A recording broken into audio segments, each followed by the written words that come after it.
Hi guys, চলে এসেছি happy valley পার্কের পার্ট 3 নিয়ে। কি অপূর্ব মনোরম দৃশ্য চারিদিকে, যেমন সবুজ তেমনি সুন্দর সাজানো গোছানো।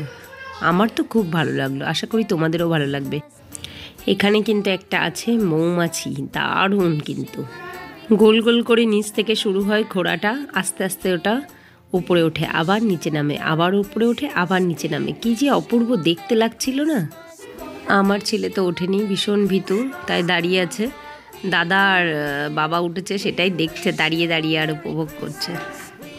শুধু ছেলে নয়, ননদ আর আমিও উঠিনি, কিন্তু আমারও ভীষণ ভয় করে। এবারে হাজবেন্ডের সঙ্গে একটা ছবি তোলা হলো। তারপর কিন্তু বোটে ওঠার, যেহেতু শীতে ওয়াটার পার্কটা বন্ধ থাকে, তাই একেবারে ওয়াটারের সংস্পর্শে না এলে কি চলে, মন ভালো লাগে, তাই একটু বোটে ওঠা।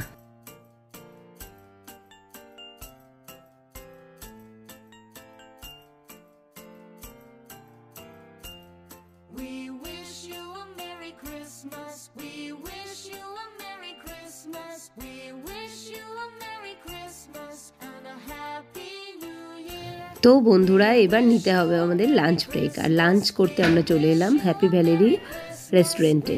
দেখো কত বড় রেস্টুরেন্টটা, যেখানে কিনা একসঙ্গে প্রচুর লোক বসে খেতে পারবে। আমরাও বসে পড়লাম সকলে মিলে একই সঙ্গে একই টেবিলে। খুব মজা করে আমরা খাবার অর্ডার করলাম, এবং খাবার অর্ডারটা অবশ্য আগেই করতে হয়, আমরা করে গেছিলাম, বুকিং করে গেছিলাম। আমরা কিন্তু বিরিয়ানি অর্ডার করেছিলাম, এবং সময় মতো আমাদের বিরিয়ানিটা চলেও এসছে, এবং আমরা খেতে শুরু করব। তো দেখা হবে তোমাদের সঙ্গে নেক্সট ব্লগে। বাই। সবাই খুব ভালো থেকো, আর যারা এখনও আমার চ্যানেলটা সাবস্ক্রাইব করোনি, প্লিজ প্লিজ তারা চ্যানেলটা সাবস্ক্রাইব করে একটু সাপোর্ট করো আমাকে।